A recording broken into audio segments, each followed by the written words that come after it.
everyone, welcome back to Hair of the Werewolf. I'm Lily, and I have with me Chase. What's up, guys? We're a paranormal podcast that love telling each other scary stories. Me in particular, I tell Chase more ghost, paranormal, cryptid, or, anything in between. And Chase mainly focuses on either UFOs or tiki terrors, I guess is what you call them. Tropical stuff, terrors. Because I've got a little bit of a tiki obsession. Exactly. So if that excites you, then stay tuned because it's going to be a pretty good show, I think. And we also like to drink while we tell stories. We also like to drink. That's right. Because what better way to deal with your work week hangover or your real hangover? Or your real hangovers. than with a little sip. Okay, that just made it worse. Yeah. So we're not encouraging to continue to drink. Actually, our slogan really is about fear curing the hangover, not so much another beer. Well, but this is an exciting week. There's so many new things. First thing, I have a new chair. It is decidedly less squeaky. It was given to us by Lily's parents. They rescued it. Yeah, from someone else's house that they didn't want. I'm testing out today. It's a bit taller, so my feet feel like dangling like I'm a little kid. But also, we are drinking beer from Prost out of Denver that was imported to us. Shout out to Lisa and Jacob for bringing us some Prost. Yes. So I'm drinking. Thank you. I'm drinking the Kolsch. I'm having, what was it again? Oh, the Dunkel. The Dunkel. So cheers. That's right. Cheers.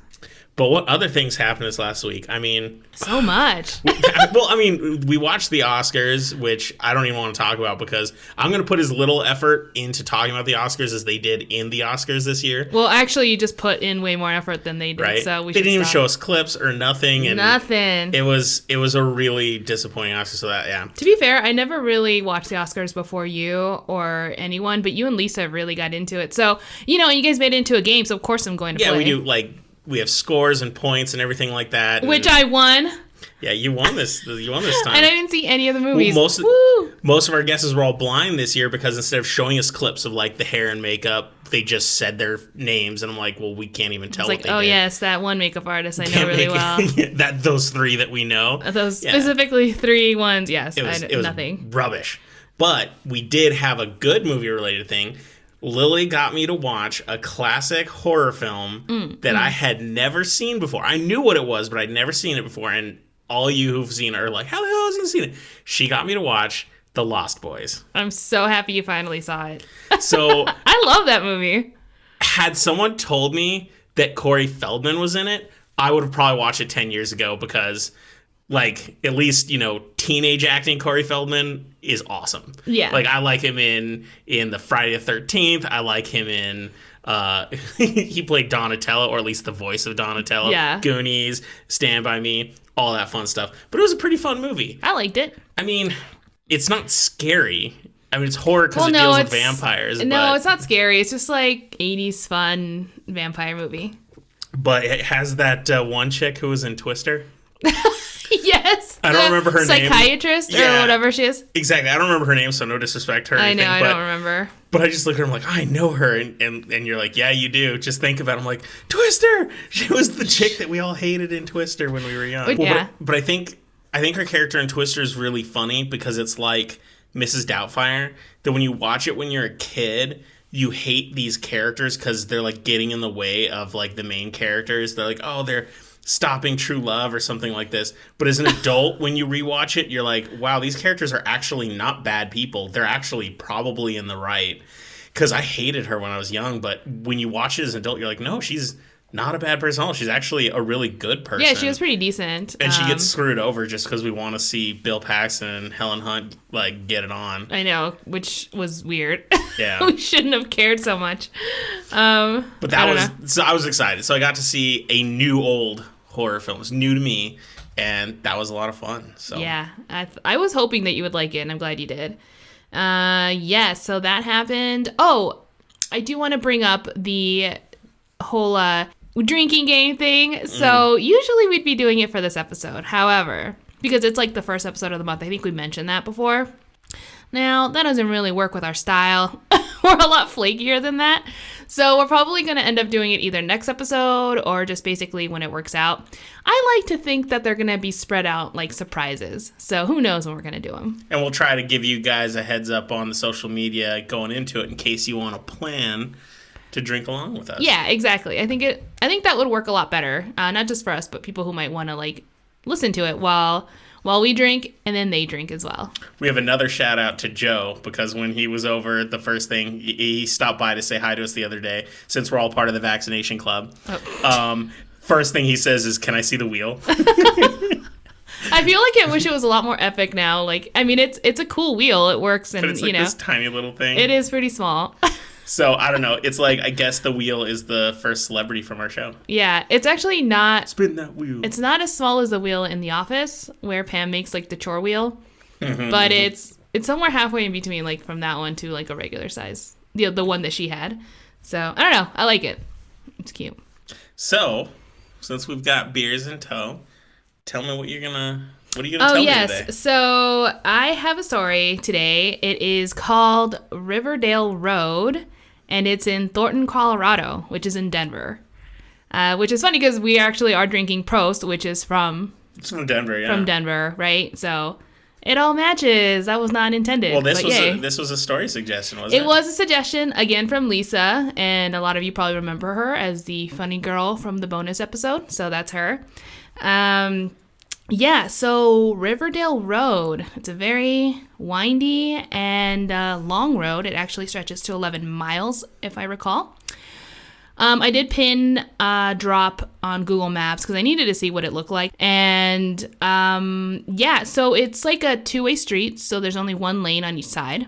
For me, right away, I'm like, that's not good. Yeah, you hate that because having to cross and the other lane to pass. I hate having to pass cars. And especially in this, they say that there's a lot of curves. And there's a lot more places where you can't pass than you can, I guess. So that just makes the whole scenario a lot more dangerous. So it's called Riverdale Road? Riverdale Road, yeah. Just can't stop thinking about Archie when I hear Riverdale. Riverdale, yeah, exactly. Yeah. All right. So let's see. Yes, already a really dangerous road in general. So here we go. So the way I structured this story today is that they're kind of like stories about all these different ghosts that are on there, strange phenomenons, things, stuff like that. So the first story that I'm going to tell you about with the road is the Phantom Camaro. Yes. In the 1970s, a driver in his Camaro was speeding down Riverdale Road late at night. Now, this person lost complete control of their car and ended up crashing, and they died instantly. So that's basically the story. I mean, there's not a whole lot to it, but today people claim to see the Camaro follow them. Sometimes it would even begin to speed past them, then disappear. Other times the Camaro will try to challenge other drivers for a race, but never rise to the occasion because my understanding is that you will always lose. You'll veer off the road, and if you survive the crash, you'll be pretty hurt. Essentially, what it's trying to do is trying to kill you. So this is like the real life version of Death Proof? Oh my God, yes. Except there's an angry lady in the car. Or no, that was... It was Rose McGowan, wasn't it? No, Death Proof? At night when he was... Kurt Russell. Well, Kurt Russell was the driver, but wasn't was Rose McGowan killer. the chick who was in the car right next to him when he died? When he killed her? When he tried to kill the people in the other car. No, she was already dead. Oh, yeah. He killed her in he crashed the car on purpose with her inside to purposely kill her. Okay, anyway. That movie's awesome. So this is me kind of looking into it, saying, okay, why is this story popular or whatever? So it turns out in the 70s, when this story would have taken place, there were actually a lot of car crashes. At the time, the road was mostly made out of gravel, so it would have made it a lot more dangerous and easier for cars to crash or flip over. I'm not sure when streetlights were put up, but reading certain articles and people saying that when they've gone there, at the very least in the 90s, it was still pretty dark. And I think in the early 2000s, up until the early 2000s, I believe. So it would have been pitch black, gravel road, maybe even teenagers trying to race each other. All this suggests that this could have actually happened. Okay. And so, and not just that, but literally there are records of multiple car crashes at the time, even up to now. So it's very likely that this, I don't know, it just seems like the story could actually be true. So that's kind of nice and scary. The next story on the road. It's not still gravel, right? It's paved now, right? It's paved. Okay. Yeah. I don't know when it turned into a paved road, but it sounds like it was much, much later than it should have been. So I in general try to avoid gravel roads. I do too, yeah. So our next ghost is the jogger.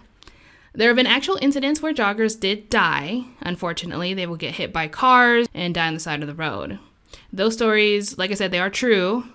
Today, if you happen to jog along the road, then you might hear someone running behind you. You can look all you want, but there will never be anyone around. People who are driving might start to hear what sounds like a heartbeat. Then, without warning, the sound of something hitting their car. People who have experienced this said that it made them swerve, almost causing them to crash or just veer off the road. I guess there's never any evidence of what caused the sound. So unsettling. Well, yeah, because they'll get out and they'll like check like what did I hit, and they'll even check their car to see if there's any damage because it's a pretty strong thump or like crash. It sounds significant, right? That they're like, no, there's no damage to the car. There's nothing to suggest that anything was even there. A lot of people think that maybe the jogger is trying to cause the car to crash as revenge. I'm not sure. Could be a residual haunting. That term was told to me by Crispy because I'm always like, I'm always saying, oh, the kind of haunting that repeats itself whether or not you're there. Is it like echoes or something? It's called, yeah, like an echo. It's called residual haunting. Thank you, Chrissy, for reminding me what that was called. She and I were texting, and she's like, I think that's called residual haunting. And I'm like, I think you're right. I should start using that Couldn't term. it just be like a skunk that when you hit it, it just flies way the hell away? I mean, maybe, but there's got to be like blood or something. I don't know. If you kind of hit it like a baseball, it just flies one way. I mean, it doesn't always have to be Don't you bloody. tend to run over or not hit them? Maybe it's jumping. Oh, yeah, I forgot all those jumping skunks. I don't know, but weren't we told that like that road always smells like skunk? I guess that's why I was just saying maybe there's just leaping I think that's what Lisa said. Yeah. I have right. no idea. I guess it could be a skunk. Anyway, so that's, there's actually a little more to the jogger. There is an area of the road that is called Joggers Hill. So it's part of the hill, or part of the road. And if you park your car on the side of the road on the hill and roll down your windows, you will sometimes hear someone running behind you and getting closer and closer. Sometimes the jogger or like the entity will pass you. Oh, okay. But it's like the area that's the most active. So if you want to get something, that's your best bet. And so no one's seen red eyes, right? These aren't Mothman sightings. They're These joggers. are not Mothman joggers. Okay, so this one's a little weird. This one's called the Gates of Hell. There's a well-known local urban legend about a man that went insane. He set his mansion on fire with his family still sleeping inside, killing them. The sturdy gates that once led up to the house still exist. So, yeah, that's basically the story. There's just some gates? Just some gates. Well, hold on. There's more to it. So, I had to, like, dig in deeper because I'm like, okay, well, that just can't be it. I have no idea. Who is this person? Why are the gates still up? Anyway, here we go. Like I said, I did manage to find an article by the Denver Post about the story of David Wolpert. And David Wolpert is the person who originally built the mansion. Okay. It's located on 9190 Riverdale Road, if anyone's curious. There's nothing there. That rolls off the tongue. That sounds like it was you couldn't write it better than that. 9190 Riverdale Road. Yep. Well, David Wolpert, he traveled from Ohio and finally settled in Colorado. Okay. You'll get it. No. I can't. I believe you. My hands are so freaking dry, they won't even turn a page. Okay. And there he built his mansion. This would have been around the 1860s. He and his wife Catherine and their two daughters lived there. There were no fires or no insane father killing his family. And they just lived happily ever after. So I don't know where this fire came from still when I was doing my research. it turns out that the house eventually turned into other things. Like at one point it was a saloon, then a brothel, like fun stuff like that. Yes. Whenever we hear the happily ever after stories, they rarely tell us. And then after the princess and prince died, the castle was turned into a brothel. It should be in more stories. So let's fast forward to November 28th, 1975. At 1 a.m., the mansion was set on fire.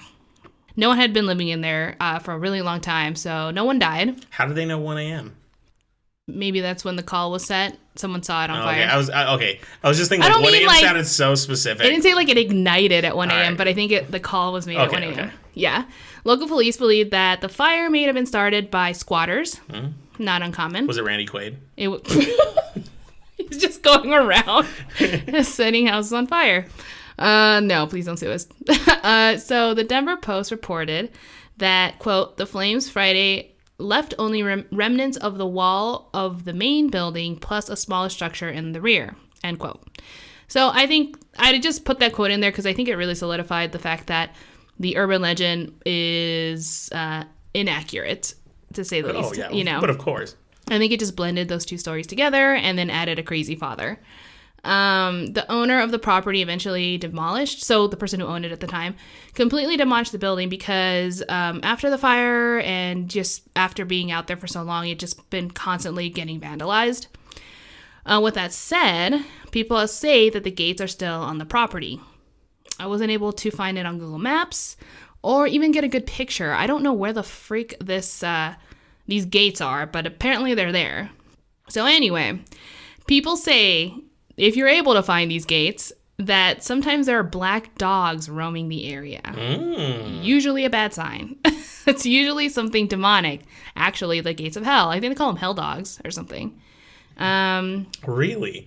So is this just in general all black dogs, or is it just what is it specifically that makes this bad? I wouldn't want it's a bad omen to see a bunch of black dogs in an area. Yeah, or randomly, yes. But I think in this instance, people have said that the whole land in that property is really just sketchy, just really scary. There's a lot of bad energy, and the gates. I think they just coined the term "gates of hell" because I think there is some sort of, I don't know if I want to call it a portal, but a very weak point where there could be a lot of evil spirits coming through. Gotcha. Yeah. And apparently black dogs as well.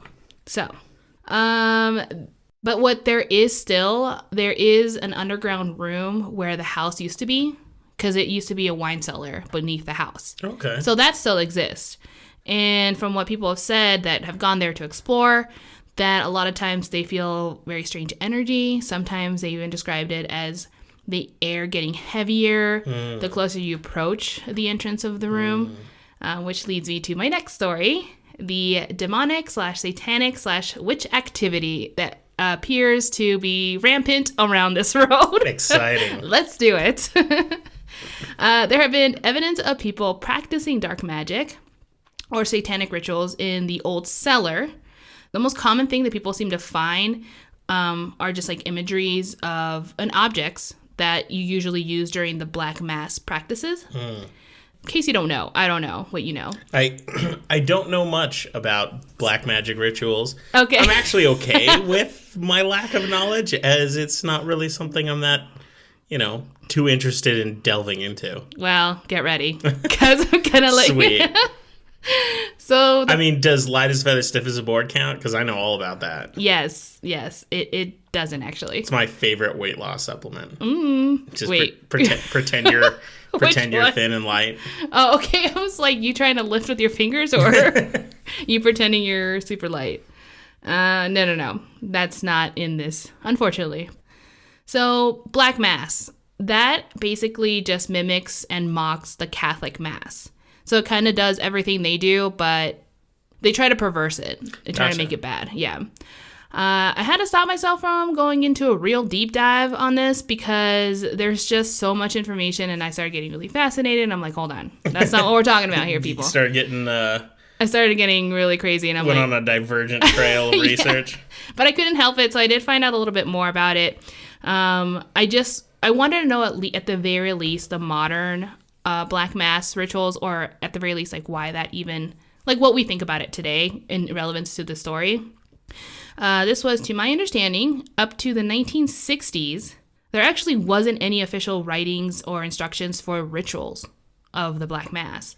At least nothing that was made readily available to the public. And it wasn't until, like I said, the 1960s when nonfiction authors wrote down and illustrated the satanic ritual. So that's kind of like crazy, especially how long it's been around. Mm-hmm. The band Coven recorded a 13-minute full-length satanic mass on their 1969 album called Witchcraft Destroys Minds and Reaps Souls. The band claims that they did their research, even referring to medieval French literature that contained the devil's invocation in an unknown language. They also used to perform this live at the beginning of their shows. So that's fun. You can actually YouTube if you want. It's the music these kids listen to These today. kids in their wild 1960s Satan music. Okay, that one I'll give them. It was a little crazy. I'm gonna be honest. Like, I actually don't know a lot about this band. Do you know about Coven or anything? Okay, no. Well, okay, good. Well, not good, but at least I'm not alone. But what I do know is that around this time in American history, we were all having a bit of a satanic panic. In 1969, that's when Charles Manson's followers committed those murders, which later was discovered that there may have been satanic worshipers. Didn't this start the whole like cult thing that went through the 70s? Well, it ignited all that fear, the fear of cults and all that. Exactly. A few years later, in 1973, that's when The Exorcist came out, so that's just going to make it even worse. And so people since then have been practicing these rituals, and they say that these people tend to gravitate to places that have heavy paranormal energy. Riverdale Road is perfect for this, so it's not surprising that every once in a while you'll find some satanic objects or drawings or candles or just weird things around on the property or in the abandoned buildings that suggest that these satanic ceremonies took place. Now, as I thought about this, I was also like... Okay, wait. I just had to digest that. What? I think I'd have a hard time driving down the road, even if it's like a shortcut.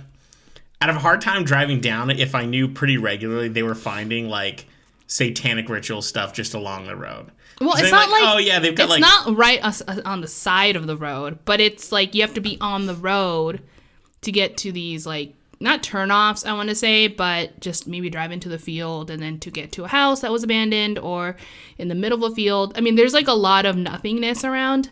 So I think that's just where they do their thing. Well, I get that. But what I mean is, let's say you're driving on this road and your car breaks down.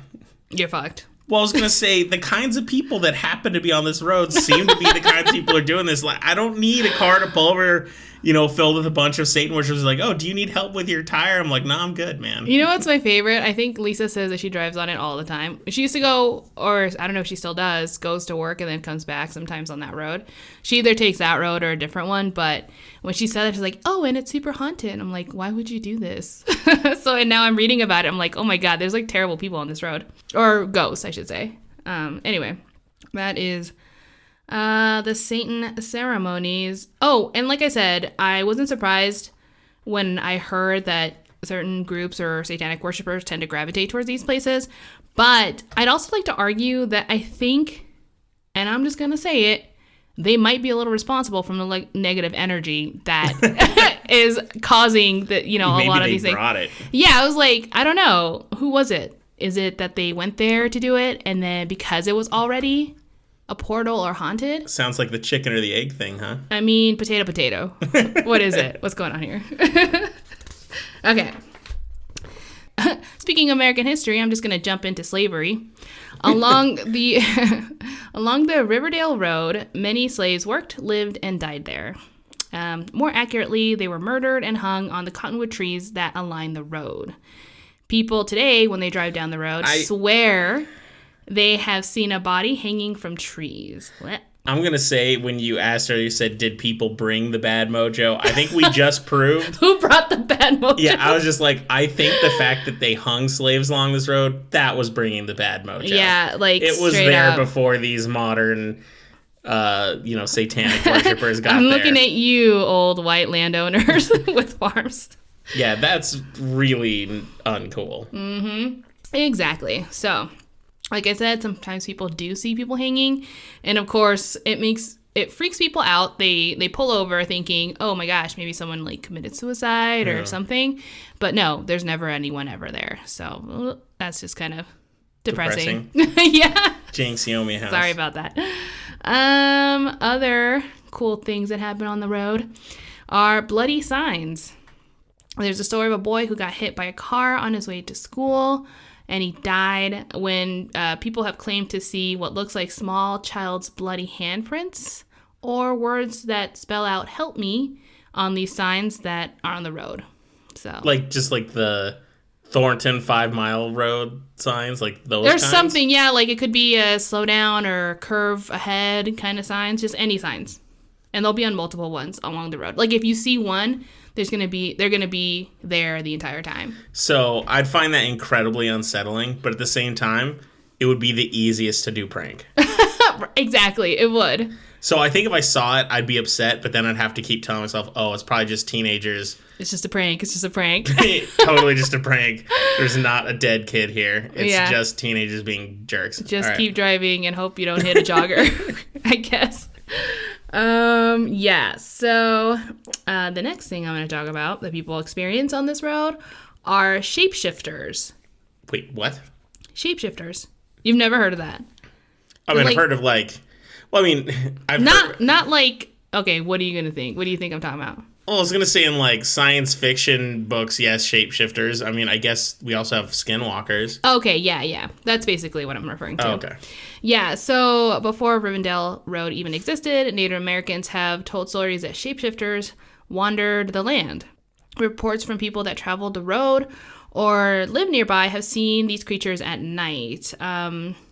Sometimes they say that these animals turn into humans or that the humans turn into animals. Either way, that's just what they do. It's not recommended to pick up hitchhikers ever. Duh, right? Like right?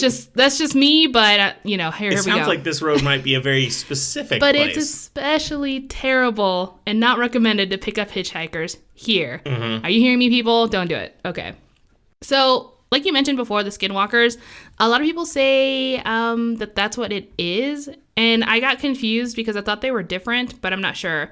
Some people argue that shapeshifters can shift into any kind of animal, and that would be more aptly describing the scenario because a lot of people say that what they see are like rabbits, dogs, birds, or coyotes sometimes even, but they say that they're often like behaving weird, like they'll be on their hind legs or appear like they're talking to each other. They act super unnatural. And when I did a quick check on typical skinwalker behavior, which is a weird Google search of mine, but it didn't seem it. There were like two arguments. I found very quickly that people say that skinwalkers can only morph into large wolf-like creatures, and but then some say that shapeshifters and skinwalkers are the same. Yeah, no, I've heard a lot more complex stuff about skinwalkers. Oh no, they can be very complex, and I think that's where I'm like, maybe there's just different types of skinwalkers too. I plan on doing a story about this. I do know a lot about them, and people have talked about them and I bet a ton ranges here between different tribes. Exactly. So I think it just might be like the different mythology between, and also what the magic might. If you really believe in it, obviously, then it could be different types of spells. Because I think skinwalkers aren't inherently like born that way. You have to you practice it.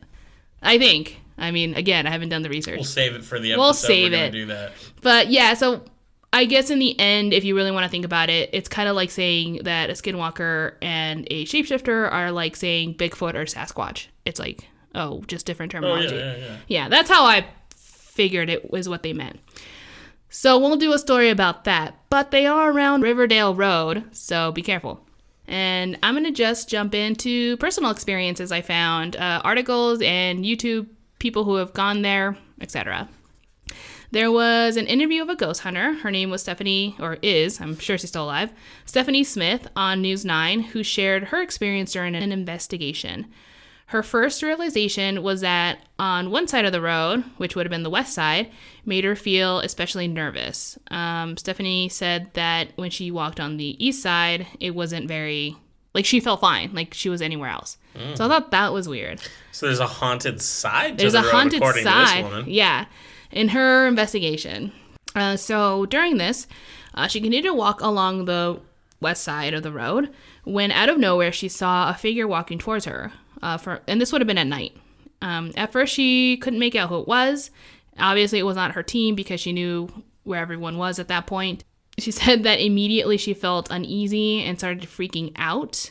The last thing she could note, at the very least, was that this entity was wearing cowboy boots. And then it disappeared. That's when she said that she ran back to her group. So she should have also crossed over to the east side. I would have just gone over like, hi, you can't get me. It's the east side. I don't know. There was another story, another paranormal investigator. Her name is Crystal. She has a YouTube channel, just because to give credit, her YouTube channel is called Ghost Girl Diaries. That was cute. She has a video where she shares her personal stories. She kind of talks about the whole Riverdale Road as well. She kind of does what I'm doing here, and then she shares her personal experience. Well, she did an investigation back in 2011.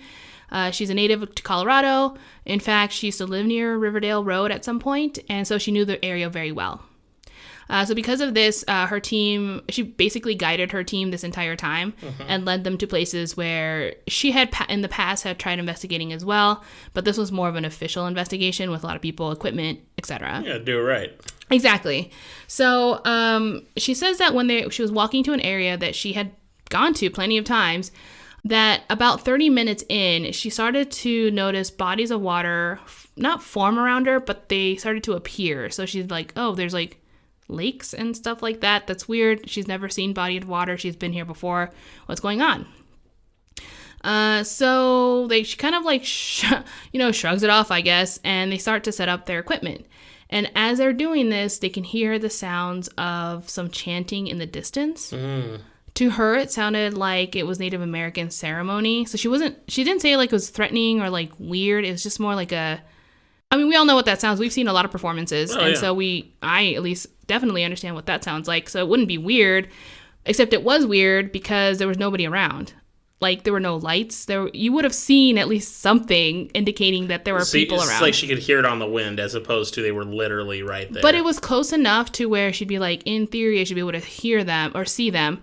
But not so close where she's like, oh my God, they're right here. Yeah, totally. Right. Okay. So, one, that was weird. So they were like, okay, let's keep investigating. Well, they did their thing. I don't know what else they caught. She didn't mention that, but she did say that when they headed back to their cars, someone said, do you guys know what time it is? We started this investigation at blah, blah, blah time. We were only gone for 45 minutes. That doesn't make any sense. It took 30 minutes to walk there and 30 minutes back. And they literally have 4 hours of footage of the investigation. Oh, time dilation. Yeah. So she was like, what is happening? So, yeah. She has no idea what happened, what is going on. I mean, they agreed on a time to meet there. So at some point, everyone knew what time it was to meet there. Sure. And then when they got back, they're like, only 45 minutes had passed. So, dun, dun, dun. But they're like 4 hours of capture. Was it just static? Oh my God, that would freak me out. Just like in the movie Contact? It didn't seem like that. They were not abducted by aliens or anything. That was not that kind of story. I don't know. Maybe they went to a weird like portal or something. Who knows? That had Native Americans chanting. I don't know. So I did end up looking, like I said, I did look at the map and I had to see them like, are there any lakes or rivers around? And there are. So on the west side of the road, if from the other investigator said that that's the haunted side. Yeah, the creepy side. That's dry. But on the east side of the road, there's lakes and rivers. So the water's all protecty? Right. So who knows? So I thought that was weird. I was like, but it would have been unlikely for her to get turned around. I think she would have known that she was on the wrong side of the road. But who knows? I mean, it's late at night. You said it was a dark road earlier. It is a dark road, but if you know you're heading north or south. You know what? Okay, I know I'm bad with direction. You're looking at me. I was like, all right, listen. But this is her jam. Like, she wouldn't get lost. She had been there a lot of times, things like that. Like, this is what she does. Hey, even I get turned around at night. I guess. So Perhaps. I just think maybe she deserves the benefit of the doubt. I guess so. Now, if she said she saw a UFO, then I might get a little skeptical. But, like crazy. But she might just be, got turned around. Yeah, maybe. So, after this incident, Crystal and her team decided to do another investigation because it was just like wild. I mean, they had a lot of stuff that went on. Yeah, need a sequel, man. You need a sequel to this amazing story. So, this time, though, they decided to scout because before they were kind of having a hard time. Well, not a hard time. They just didn't want to waste a lot of time finding an area while they were doing the investigation. So that's why she led them to a place that she had been to a million times. Yeah. But this time they wanted to go somewhere new and they needed to scout these areas, make sure it wasn't like trespassing, all that good stuff. Well, that night, her and two friends were driving around the southern half of the Riverdale Road where they started to get tailgated by a truck with high beams. Keep in mind, this was, again, pitch black outside. There were no streetlights. And so having headlights reflecting off the rearview mirror would have been just like the worst. The truck was very aggressive. It would slow down, then speed up, almost crashing into them. Crystal thought it might have been teenagers or just some like asshole trying to scare them because everyone knows that the road is haunted. So she just figured someone was trying to scare them. That was her reasoning. I'm picturing it's like the beginning of Jeepers Creepers. Oh my god, that was a really good beginning. Well, I mean, that was the only part of the movie I liked. Yeah, that's true. But yeah, the beginning, I mean, broad daylight, super scary, but this is at night, which would make it even scarier. Even worse. Yeah, exactly. So the friend that was sitting in the back said that, okay, well, he's a jerk. I'm going to try to get his license plates number. And he looks back and he can't see anything. Then he also says, I can't see a driver. Like, I can't see a shape. Awesome. So, obviously, the passenger is freaking out because Crystal, during the video, says that she wasn't a paranormal investigator. She was kind of like the person that did a lot of the admin work, but she just wanted to come during the scout or whatever. So, she's like freaking the hell out, like this poor kid. Anyway, so she's like, no, that's not true. You're lying. You're trying to scare me. So, she, the passenger, the one who freaks out, is like, I'm going to go look. So, she climbs in the back seat, looks in the back, and says, oh my god, he doesn't have any driver's no license plate number, there's nothing there, and I can't see anyone driving. And then she freaks out even more. So here we go. At this point, Crystal says that now she's starting to kind of panic. At first she said she was just mad. She's like, this jerk, like road rage kind of thing, but now she's starting to get really worried. So her plan was to approach 136th Street, which was, I guess, a much busier road. And she figured there they can pull off where there's going to be a lot of people. Like there's like stores or something there that I guess would have been at least a nicer, you know what I mean? You don't want a little bit of civilization makes things a little safer. A lot safer. You don't want to pull over. You don't want to confront this guy in pitch black nothingness. So that was her plan. She was trying to keep her composure, obviously hoping she doesn't swerve off the road. But she says that as they were approaching 136th Street, that the truck suddenly stopped, made a U-turn, and 5 seconds later, the lights disappeared. So she couldn't see anything, which would have been very strange because, you would need your lights to continue to drive. So if you shut everything off, that would have been really stupid and really creepy as well. So true to form, they after they composed themselves, Crystal and the other paranormal investigator, and despite probably her friends, the ones in the car who were freaking out? Yeah, she probably said, hell no, but they're like, no, we're going to go chase it. So they turned around. Oh, my God. They did.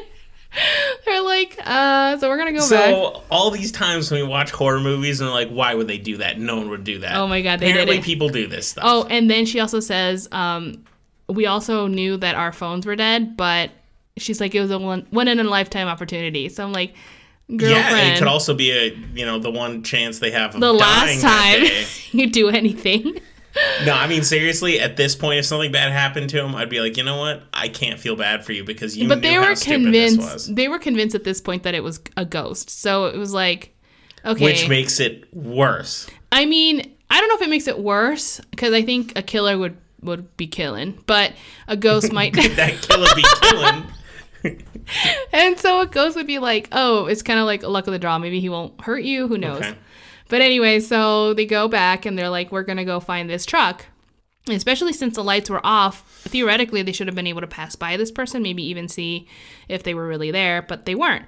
Or they couldn't. They didn't see anything. So they keep driving, and after a few moments, they see a car on the side of the road. Or like kind of on the field, you know what I mean? A little ways out. Like it drove off the road and it's just chilling there. What they could notice is that, because they slowed down to check it out, that the car was on, like they can tell it was idling. The lights inside were on, but there was no one around. So there's no one inside the car. They kind of try scanning the area as best as possible. Again, it's dark. Mm-hmm. They didn't see anyone. And they're like, okay, well, let's just keep driving. This isn't the truck one, so who knows what's going on there. I mean, I'm amazed they didn't decide to just steal the car. They're already making so many good decisions right about now. Let's find out. Just compound them. Well, they keep driving, and only a few moments after, all three of them saw that same car start driving really fast towards them in reverse. Oh, nice. Yeah. Fuck that. That's when Crystal gunned it. She said that was the scariest thing she had ever seen because it was driving very quickly. It was really gaining speed on them. And she said she had a Mustang at the time, so it would have gone she would have been able to go pretty fast, I think, at that point as well. Luckily, she was saying, like, hopefully I can make it to the busy street. Since they were going in a different direction, there was another busy street a little further north, and hoping that they can avoid this entity as well, just the way they did with the truck. Luckily, she was right. As soon as they started approaching the busy road, the car stopped and gunned it the other direction as well. So did they go chase it again? No, I think at this point they were done. They were like, okay, what the hell is going on? What did they think was going to happen when they were chasing the car? Well, I wouldn't have thought what benefit would they have gotten? I wouldn't have thought there was another car. That's for sure. But I guess, like, I still wouldn't have chased a truck. I mean, either way, I would have been like, that was pretty threatening. That's evil. But I mean, what did they expect to happen? Okay, let's just say it was some guy. They were chasing a car and it was some guy. What were they going to do? Yell at the window at him? throw juice at him? Like, they didn't have a plan. They were idiots. Possibly. I think they're paranormal investigators. They went to go investigate. That's what they do. Which ended up them just screaming and running away again. You got to keep trying, Chase, okay? Right. You can never give up. All right. So that's my haunting, ghostly tales. Now, I did run into other stories like murders and whatnot. I know this is not a true crime podcast, but we are going to kind of dip our toes in there. Yeah, murder can be scary, so. It is scary. So, like I said, there had been a lot of violence on Riverdale Road. But like I mentioned also is that at one point this road was very underdeveloped. There were no lights. And like I said, there's gravel and all that junk. Well, unfortunately, there had been a lot of murders and also body dumps on that road as well, sweet. Which really just compounds the creepy and probably ghost. There was an article that I did find about Heidi Rose Ursula McGuire. On December 23rd, 1987, Heidi went to work at the Circle K convenience store, which, by the way, she was only 2 days away from her last day. Well, after her shift ended, a customer witnessed a man ask Heidi for a ride. She agreed and both headed down the road in her 1978 Chevrolet Monza. That would be the last time anyone would see her alive. 5 days later, they found her car in a ditch. Then on February 14th, the following year, her body was found in a field along Riverdale Road. Like I said, this isn't a paranormal story, but I think it's important to mention because it makes everything a little bit more real. There are so many deaths on the road, and a lot of people have suffered. When I read this, it just made me feel, I don't know, like each death, if it's an urban legend, it had to come from somewhere or something like that. There have been a lot of people that died there, and it just, I don't know, it freaks me out. Like, if you really are driving on this road, you're driving in a giant road of death. Although I still want to do it. I want to drive down that road in the night, but just to see. Yeah, I just want you to know if I'm there with you and we see a crazy car, we're not chasing it.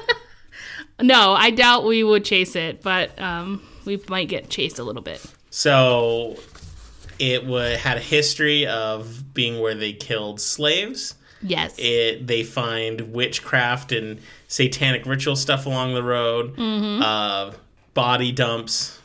Mysterious cars. There's a lot of really fucked up shit on this road. Yeah, this story had a ton of information. I was pretty surprised. Not surprised in like as if I didn't think it was going to be scary or had a lot of material. I'd never heard of it before, and for this amount of activity and like in history, I would think that it would make like some top lists. I don't know. Absolutely. Well, I mean, usually when you hear about a haunted place, it's got like one story. Like, oh, there's like the legless ghost. And you're like, oh, yeah, just one, this place is scary. One-legged Bob or something. Yeah, but this place has so many things. It's like, I highly doubt all of them are made up. There's truth to some of these. I agree. And like I said, I try to find where a lot of these truths came from. And there were like incident reports of people dying when they were jogging. I don't know specifically which jogger would have been the jogger that is constantly haunting people, or if maybe it's multiple. Could be, yeah, I was like, could be a lot. Exactly. And, you know, like I said, the burning down of the house, that one I think I debunked because it didn't seem like it really matched up on what records I could find. But yeah, other than that. So you debunked the happily ever after story? The one good story in this No, thing? debunked that the father went insane and killed his family. Gotcha. That it was a happily ended and then turned into brothel house. That's the only bad part. Would it have been funny if they named the brothel Happily Ever After? Oh my God. That would have been great. That's the worst thing you've said. Okay. So I would totally drive this road with you. Cool. Well, I mean, Lisa will just drive us. She'll be like, okay, you guys sightsee, and she'll drive us up and down the road. What, it connects Thornton to what? Like Windsor or something? Okay, so I actually read that, and I forgot to write it down. I don't remember. Oh, okay. I was just curious specifically where it was, because I know where Thornton is, but... We actually stayed in Thornton, right? Uh-huh. We stayed in Thornton. Yeah, because we couldn't afford Denver. Yeah. I mean... Or like the more downtown center. Like, yeah. Cool story, bro. You're welcome, brah. So that's my story. All right. Well, I liked it. Good. We should do it. We should check it out. We need more places that we can physically go. Yeah. You know, because caves under a city are really hard to get to. But I mean, we can driving find down that a creepy road, we can cellar. Just kidding. I don't even know. I couldn't even find the gates. So on Google, I doubt I can find it on the road. Well, my beer is empty, and I need a new one before we continue, because I need the energy. I need the energy. You need beer energy. I get it. So let's take a quick break and come back, because I got a story for you. Sounds good. Welcome back, everyone. We have our beers, and we're ready for a new story. But before we do, Chase told me that while I was telling him the story, he mentioned that he was thinking about, while he was visualizing the road, you thought about something. So you tell him what you told me. All right. So I didn't say it during it because I'm trying to interrupt her less, because that's a really bad character flaw of mine. But anyway, when she mentioned that when that one ghost hunter was there, that she felt uneasy on one side of the road but fine on the other. Mm-hmm. I thought that was really interesting, because when I was making up the images in my mind of what this road looked like, I was always on one side of the road, and I was looking at the other side of the road, and it was the other side that was all scary. And I wasn't picturing anything on my side being scary. So when she said one side was scary and one wasn't, I was like, that's totally, like, without intending it, that's how I was picturing it in my mind. That is so weird. That's not how I pictured it at all. Like, when I would read The Road is Haunted, I'm thinking, the road is haunted and everything around it. So, I don't know, that's kind of cool that you really envisioned someone else's experience before I even told you about it. So anyway, but I'm excited to hear your story now. So unless you're new to the podcast, you obviously are aware it's time for an end of episode encounter. Shout out to Rob. I'm still doing it manually. It's cool though. Yeah, it's cool. All right, so I'm doing something a little different today. I'm talking about UFOs, don't worry. But instead of telling you a story, I actually wanted to talk about people who see UFOs in general. Okay. So normally, just think about it when we talk about UFO sightings, UFO witnesses, we always put more credit on people depending on like what they do for a living. So if they're a scientist, we go, oh, he's a scientist or she's a scientist. We've talked about that before. Yeah, we assume they're going to have like an evidence-based look at it. They're going to be more skeptical and everything. And if they work in the military, like if they're a pilot, we think that there's some credit there. So if they're a pilot and they see a UFO up there, you think, well, they have experience flying. They're going to be better at discerning what's normal and what's weird in the sky as opposed to someone who doesn't. We give more credit. But I started to wonder why, if we hear that if someone was like a police officer or a fireman or like a postal worker, why do we default to assuming that makes them more credible? Because, I mean, sure, I'm not talking about, like, the crazy drunk lunatic who, like, sleeps in dumpsters. I'm not saying why don't we think he's credible. Okay. But, I mean, let's just say you have a woman who works at a gas station. She sees something. Why is her account less credible than a police officer who may have seen it? Well, I think I have a theory. I mean, it's... What do you think? Well, I think it's because, like... Well, like you mentioned, okay, so obviously pilots are things that have actual experience on what these objects would look like or what they should look like in the sky. Okay, fine, we got that. But then like police officers and firefighters, people that have certain jobs that require a certain authority and credibility inherently, they wouldn't want to kind of risk it and sound crazy because then now you're the cop who sees UFOs. Like that's something that you would get made fun of or like, or people won't take you seriously. And this is not a position where that should be... I don't know, like tampered with. So you wouldn't want to say anything unless you saw something. I think that's a fair point. I think it's an actually very complicated subject. I think part of it has to do with, especially when we're talking about people in public servant roles, that even when they're strangers, we consider them less of strangers because of that role. If you see a police officer, obviously you don't know who this person is. You don't treat them the way you would a normal stranger because you say, oh, well, they're a public servant. You know something about them, and knowing something about them makes you more comfortable. Because, I mean, we know that there's public servants who are bad people, but we just default to assuming they're not. Well, the whole reason I'm bringing this up is it started making me wonder, what do we think makes a credible account? Is it who the person is? Is it the story? Is it both? And so I just found it interesting that we put different weights on people's sightings based on who they are. A few episodes ago, we talked about Jimmy Carter's UFO sighting. So was it because he'd been president, we were satisfied that he wasn't a crazy person? I mean, I think that's kind of what I was thinking in my mind. But I do think that when a person is at least present in the media enough, people create strong opinions about who they are and put weight on the opinions of those people. I mean, that's what celebrities do. That's what... Exactly. Whatever. And that's what got me thinking about celebrities. We have a profound celebrity obsession in this country. If you browse the news for even just a minute, you see lots of posts about dating gossip, high-profile vacation photos, fashion trends, etc.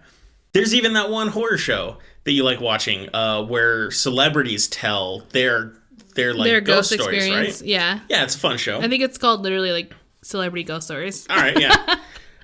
But what I don't see often, if ever, is celebrity UFO sightings. So, dun, dun, dun. I wonder. But a good Google search, they actually exist. Like, there's news stories about them. There's actually quite a few celebrities who claim to have seen UFOs. Now, I'm not just talking about celebrities who believe in aliens, because that's going to be a lot. But I mean, ones who claim to have seen UFOs. So I did a little Googling and looking around. And I found that the celebrity types range dramatically. You know, ages, media, what media they work in, gender, what have you. None of that stuff has any bearing. It's not like all of them are actors or all of them are musicians. It's all over the place, which is great. So, does the fact that they are known celebrities mean that their sightings carry more weight, less weight?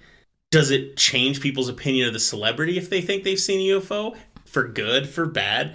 I think that really just depends. It could go as easy as something as like depending on the celebrity, because sometimes like celebrities say some crazy stuff and they're just like there to entertain me in general. I mean, that's what their job is, to entertain the public. But so when they say like, I saw an alien, I'm like, oh, you. I think you're right. I think it's a case-by-case scenario. So Yeah. if you haven't guessed where I'm going with this, I got a list, and I picked and chose some celebrities with their stories, and they're really brief. They're always brief, and I'm gonna read them to you, and we can talk about them. They're almost like reviews, but like crazy celebrity stories. Right? Let's do it. First up is Aaron Rodgers, who is the Green Bay Packers quarterback, the current one. Oh, okay. So, shout out to all our Green Bay friends. Yeah. We have a few of those, actually. We have a few. Yeah. So, what's up, Tom and Alex? Or is this just like a real big shout out episode? Anyway, so Aaron Rodgers claims that he saw a UFO 15 years ago. This is a direct quote from Rodgers. Quote, "It was a snowy night. It was orange and moving in the clouds from left to right. And the bizarre part that was attached to it was after it was out of sight, we were frozen." It sounds weird. It's a weird quote. Okay. "We were frozen looking at each other, wondering what the hell just happened. 30 seconds after that, we heard fighter jets." End quote. Ooh. So this is the starting one because it was a very brief story, but he allegedly has other alien experiences, but he hasn't revealed those to the public. It seems like a very vague. It's just like very vague. A seconds of his life. So yeah, it was a snowy night. He heard the jets. So why this is interesting to me is that there's so many UFO stories I've even told on the show that are always a UFO is sighted and then it's immediately followed by fighter jets. So I like that this one seems to match it. But because it's a snowy night, visibility is limited, there's no way knowing that wasn't a fighter jet on its own. Maybe I don't know what he saw, right. But there isn't enough information here for me to say it's credible, but I do like that it goes in line with a lot of other UFO sightings we've seen. It follows the pattern. But next up, we have pop star and former Disney actress Miley Cyrus. Oh my God. Perfect. She claims to have had a close encounter with aliens a few years back. She detailed her experience in an interview where she said, quote, "The best way to describe it is a flying snowplow. It had this big plow in the front of it, and it was glowing yellow. I did see it flying, and my friend saw it too. There were a couple of cars on the road, and they also stopped to look. So I think what I saw was real. I did see a being sitting in the front of the flying object. It looked at me, and we made eye contact. And I think that's what really shook me. Looking into the eyes of something that I couldn't quite wrap my head around." So how close was this? What the fuck? I don't know. That's what I got from the quote. But she claims it still affects her, and looking up at the sky has felt different to her ever since. Wow. But I do think we need to take this story with a grain of salt, because in the same interview, she also admitted that it, quote, "could have been the weed wax," end quote, that she had just purchased from a stranger. Oh, Lordy. So nothing of like all of a sudden. So we have Miley Cyrus. People know who she is. She's got a wild lifestyle and all that fun stuff. She has this detailed, elaborate encounter, but then she just kind of throws it all down, and she becomes like most of the people who see UFOs that we don't credit. And she's like, "Well, but I was tripping balls on weed wax." She was like, "I was also on drugs, but don't let that deter you from the truth." Now, I'm not like, super down with all the lingo. I can only assume weed wax means dabs. I would think so. I have no idea. But yeah, so she was hopped up on dabs, and then she saw a UFO. I'm like, yeah, I don't know what I'm supposed to say here. I mean, when she said snowplow, I'm like, that's when it got right. a little... That's when she lost me. No, actually, the eye contact, that's when she totally lost me. I'm like, I'm out. Goodbye, Miley Cyrus. All right, so we're going to stick with pop musicians for one more. Cool. In an interview with People magazine, Nick Jonas admitted to having seen not one, but 3 UFOs in a single event. Not once, not twice, but thrice. Oh my God. He detailed a moment that occurred around 2017 or so, when he would have been around 15 years old. Wait, I think it was supposed to be 2007, not 2017. Because, yeah. So I'm going to say it was 2007 when he was around 15. Okay. Here are some quotes from the interview with him. Quote, "I was in my backyard in LA and I looked up at the sky and saw 3 flying saucers. I looked at my friend and said, 'Are you seeing this or am I losing my mind?' he was seeing the same thing. Then I went online and looked, and there were 3 identical sightings 2 weeks before, end quote. He claims to have a bit of an obsession with UFOs. He's not only a believer, but he actively tries to see them. In this interview, he joked about how he's going home to LA soon, and he can't wait to try to catch one. Which I think is cute. That's adorable. Yeah.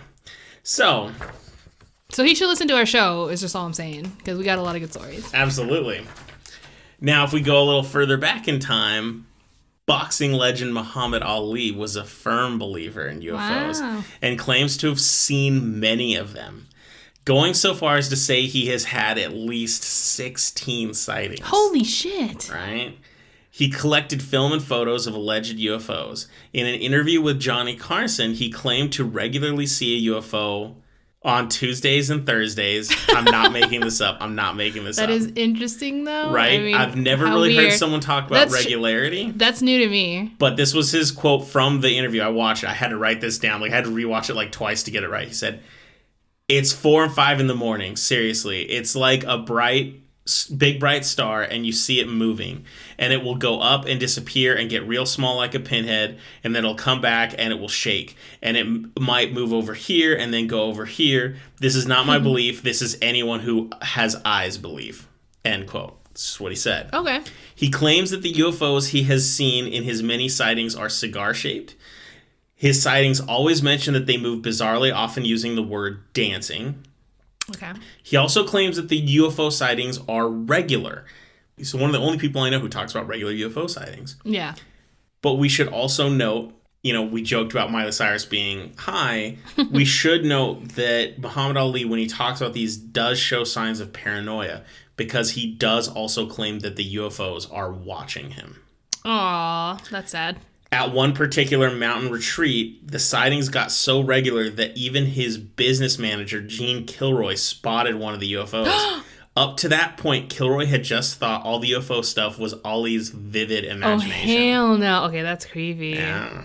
I was about to say, maybe it had something to do with, like, how, he's a boxer, that maybe it was just, like, some head injuries. It could have caused some, like, lights. And I think that's what the manager was saying, yeah. Yeah, and that was my reasoning. But the fact that he saw it too, I'm like, okay, unless the manager's also a boxer, which I doubt, this just got real. So, before I continue, I do think there's some stuff to talk about here. I mean, Muhammad Ali was an amazing boxer. Mm-hmm. He was an amazing boxer. But when I watch interviews with him, he doesn't have the kind of personality that lends itself to me as being, like, super... what would be the right term? I don't think he'd ever change my opinion on anything. Let me put it that way. So when I hear him seeing a lot of UFOs and saying weird things like I see him every Tuesday and Thursday or whatnot, I'm gonna say I'm suspicious. I mean, that's already just a strange thing. It's not a common like story that people tell when they see UFOs. But it did make me think of very weird thought I've never thought about before. So when we're talking about ghosts, you know how we talk about how there's people who are more sensitive. Mm-hmm. You have like clairvoyance and mediums. They are more sensitive to these ghost things, and there could be people who just have no sensitivity whatsoever.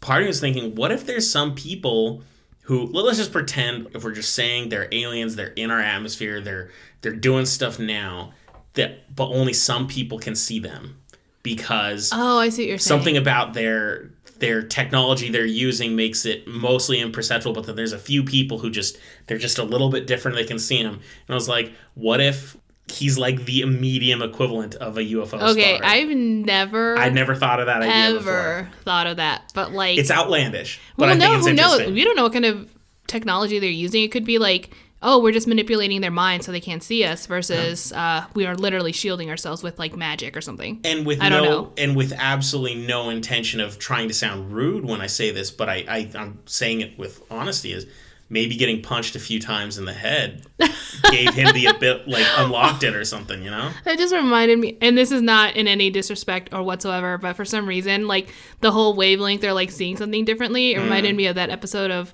Futurama where Fry was the only one that could like, he was like the only one that was resistant to the alien invasion. Remember, there were like brains that were invading Earth. Was it because his brain was so like slurmed up or something? And like he had a special wavelength of brain activity, and like people were like, well, that explains a lot. But I guess that prevented him from getting like manipulated by these aliens. So he was the only one that could save Earth. I don't know. It was a really funny episode. But that's just what reminded me. Like, he was just, like, on a different brain wavelength, and the aliens can't, like, shield themselves from him. I just thought that would be interesting. I mean, who knows? Maybe the future is, instead of saying someone's punch drunk, we'd say, oh, they're seeing UFOs now. They're UFO drunk. So moving away, now we're going into the world of actors. In March of 2013, Russell Crowe, Gladiator, took multiple photos in Sydney of what he claims to be UFOs, and he posted them online. His photos, which form a time-lapse, depicts two lights or objects, it's hard to tell the difference, red and yellow, moving through the sky. On his post, he claims that they were UFOs. He stated that they were taken with a Canon 5D without a flash, and the camera was fixed and nothing was between it and the lights. Like, it wasn't filming through glass. It was outside. Oh, okay. The photos look janky, though. I looked at them. Okay. The quality of these UFOs that he said, they look like artifacts. They look like optical artifacts.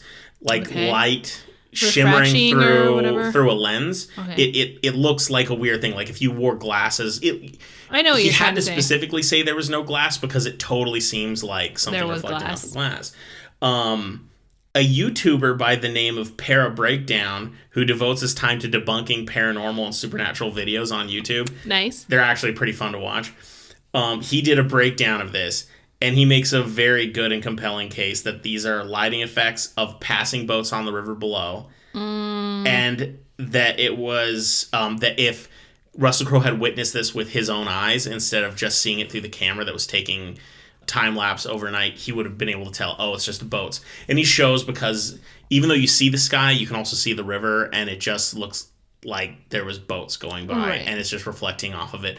He had set up the camera to, like, get footage of fruit bats or something in the area, and so he wasn't there. Okay. Like, he just looked at the pictures, but when you look at it, I don't see UFO, I see something weird going on. I wouldn't even consider that a UFO sighting. You weren't even there. And okay, I get it. Like, sometimes you set up cameras or videos and you capture something weird. That I understand. But if they look so not real, I don't know why you wouldn't assume that they were just light reflecting off or something. I don't know. No, absolutely. I'm with you. But the fact that he posted it meant, I mean... It made it a celebrity sighting. Well, it means that he either believes in it or it was full of sarcasm that completely went over everybody's heads. So, I can't talk about celebrities and UFOs without mentioning former Blink-182 member Tom DeLonge. Right. Yeah. Well, he must be he's like the celebrity who not just believes and sees. I don't know. Has he seen? He probably has. So, for those of you who don't know us personally, me and Lily are huge Blink-182 fans. We've seen them live several times.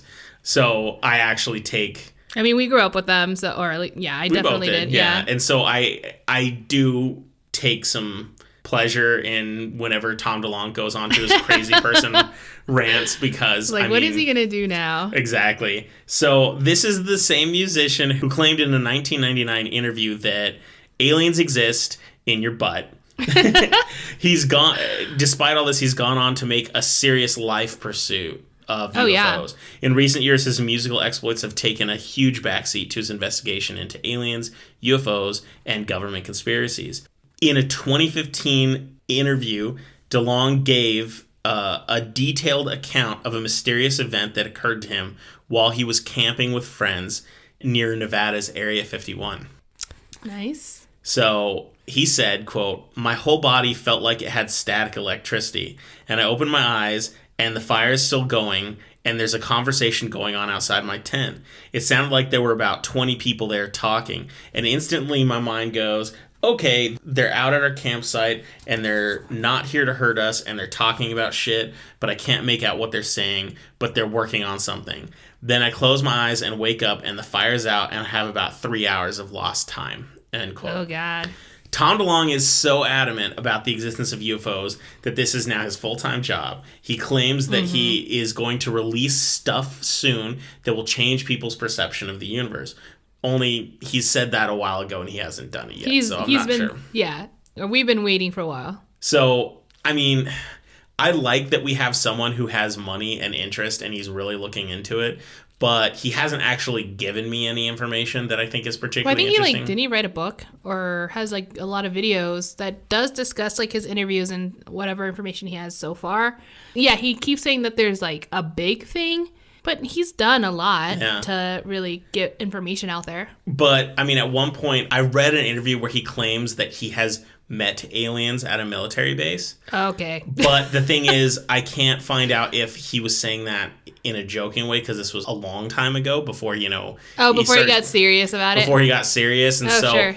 The thing is, when I hear some of his interviews, sometimes he comes off very lucid and practical. And I'm like, okay, I'm pretty interested in what you're going to say. And then other times he comes off as total crackpot. And so... Oh, weird. To me, he's an odd duck because I'm really trying to figure out what he's going on with all this. So, but as far as his Nevada story is concerned, it sounds like he might have just slept. He's like, so I slept. Yeah, I mean, because wild. None of his story had other people involved, and he's like, I heard voices, and there was the fire, and then I closed my eyes, and there's lost time. I'm like, you could have just dreamt that. You could have had a very lucid dream. He could have. I have had a lot of lucid dreams, and I'm like, I don't even remember if it's a memory or not. But I get nothing supernatural from his story. Like, if anyone told me that, I'm like, weird dream, bro. Yeah. So, all right. So I could honestly go on. There's so many other celebrities that claim to have seen UFOs, including David Bowie, Elvis Presley, Olivia Newton-John. There's so many good ones here, but, you know, I don't want to waste everyone's time. I saved the really good one for last. I want to know what you think is good. Let's hear it. No, this is actually my favorite of them, unquestionably. Okay. So this last sighting comes from Snake Plissken himself, Kurt Russell. Oh, nice. So Kurt Russell is an active pilot, and this sighting occurred while he was flying his son. Here is his recollection of the event. Cool. Quote, I was flying Oliver to go see his girlfriend, and we were on approach. I saw 6 lights over the airport in an absolute uniform in a V shape. Above the airport? Uh-huh. Oh, gosh. I was coming in, we're maybe a half a mile out, and Oliver said, Pa, what are those lights? Then I kind of came out of my reverie, and I said, I don't know what they are. He asked, are we okay here? And I said, yeah, I'm going to call it in. And I reported it. Right. Russell claims that he didn't think much about this event until after it had happened. That is until years later when something interesting happened. And he said this, quote, years later I came home and Goldie, which is his wife Goldie Hawn, is watching this show on UFOs, and the most reported one of all time was this one in Phoenix. I started to see the show and I said, wait a minute, that's the night I was landing in Phoenix. That is so messed up. Oh my God. So that's right. Kurt Russell was flying into Phoenix Airport during the famous Phoenix Lights event. Holy shit. He saw it with his own eyes and he didn't know it. So for any of you listeners out there who don't know, the Phoenix Lights is probably one of the most widely seen UFO sightings in history. Yeah. We could devote one or many episodes to it completely. I think we should. But what has essentially happened is there was a large V-shaped array of lights hovering above Phoenix, and they were stationary, and it was seen by thousands of people. There are photos, there are videos, etc. It is also notable for being a high-profile UFO sighting that has not been debunked by any one explanation, you know, kind of like how Roswell has the weather balloon. There are people who try to give ideas, but even the military doesn't have an explanation. We don't know what it was. And it stands as one of the only UFO sightings I've ever seen that actually scares me because I don't know what the hell it is. I remember when I was a kid, I was like, this is literally my nightmare. And when I first heard about it, I'm like, I knew it. And then seeing all the video clips, I'm like, oh God, I had to stop because it truly freaked me out. But quick PSA before I continue, there hasn't been a single good movie about it. Trust me, we've tried. Oh my God, I know. So I get excited every time. I'm like, if this is truly a terrifying moment, and it's not scary. Yeah. Good job, movies. But I think one of the reasons this story is so compelling to me, it's not just because I think the Phoenix Lights events is so compelling. But it's that Kurt Russell wasn't desperately trying to believe in UFOs or tell people about UFOs or anything. He remembers this moment, and it was impactful enough that he remembered it years after it had happened. Yeah, of course. He's just like, yeah, that's weird. And then it wasn't until he found out, holy cow, you saw something crazy. He's like, oh, whoa. So his witness account of it is super credible because he didn't even think it was UFOs. That wasn't even one of his first thoughts. Yeah. And his son was there too. And it turns out that he just saw something that was impressive, that was amazing. And so it makes it one of the most exciting UFO sightings. Of all these celebrity ones, it's the only one I'm like, he saw something, guaranteed. I just wonder what it was. Aliens. Wow. I love that. So, I think you need to do like a celebrity part 2 every once in a while. Like, you obviously as I get like more of them. Once a year or something. Yeah. I want to talk about Elvis's stuff and David Bowie's, but it's really hard, especially with David Bowie, because he has an entire album about aliens. Mm-hmm. So when I try Google searching anything about Bowie and aliens, it's mostly just bringing up lyrics and stuff like that, as opposed to him talking about those specific things. So that's going to take a lot longer to get to. But I'm not opposed to doing it. I mean, it brings it back to the source here. Now we have a bunch of celebrities that we all know who these people are. I mean, you probably didn't know the quarterback, but other than that, you know who these other I knew the other people. Celebrities are, and you know, some of them come off crackpot, you know, because they're smoking weed. And, they made eye contact. Yeah, exactly. And all this favorite. Stuff. So does them being celebrities, is the celebrity factor make it more credible, less credible, or it doesn't have any relevance whatsoever? Mm-hmm. These are questions. I mean... Well, I mean, hey, Kurt Russell, that one is like... They're contradicting, because you were mentioning that celebrities, are they more credible? And we tend to think maybe not. Mm-hmm. But he was also a pilot, so... Oh, yeah, because he kind of has that credit of having experience in a professional field. Right, because when he saw it in the air, he's like, well, we shouldn't worry because it's not being called in. He has, like... He's in communication with the airport, hoping that it's a safe landing or wherever he was going. So, in his mind, everything was good. Mm-hmm. And so that's why it was like, I don't know, but it's not dangerous enough for us to like turn around or land an emergency landing or anything.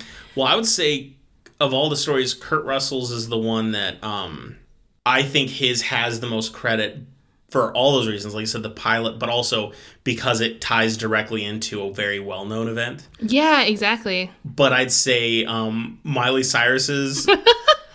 That one is hilarious. My opinion of it is, like, I kind of just read it, I'm like, that sounds exactly like something I would hear from Miley Cyrus.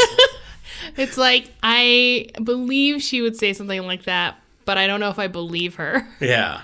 Who knows? Maybe there was something there, and, like, that's just how she interpreted what it was. I don't know, especially since she was, like, high. I mean, I know it was, like, not exactly like being on Quaaludes. I don't even know. I don't know why I picked Quaaludes. I just saw an episode of SVU where they talked about it, so that's like the first drug that came into my mind.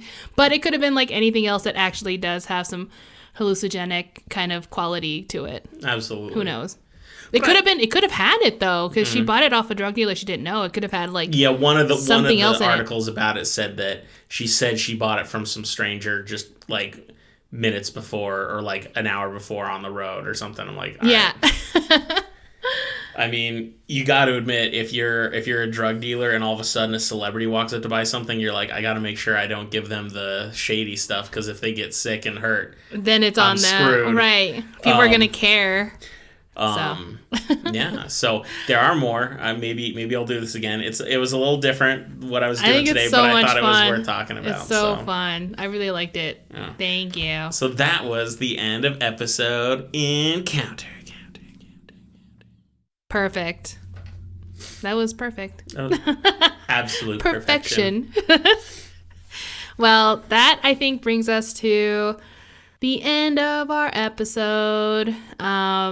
Yeah, so if you guys have any recommendations, then feel free to contact us on our social media, of course, especially I'd say Instagram. Or you can email us if you're too nervous to make it public at hotwpodcast@gmail.com. Also, just say hi. We're always around. We're going to actually post more things about my story, because our friend Lisa ended up taking pictures and video so we can post some of that stuff, some fun stuff of the road. Of the road. I mean, of Archie Road. As far as I know, I didn't see anything weird in the pictures, but hey, if you guys see anything weird, let us know. I'm not looking that closely, I guess, or I haven't yet. I will later. So it should be cool. Perfect. So, yeah, thank you for listening. And of course, if you're listening to us when you're hungover, remember that the best cure for a hangover is fear. Bye.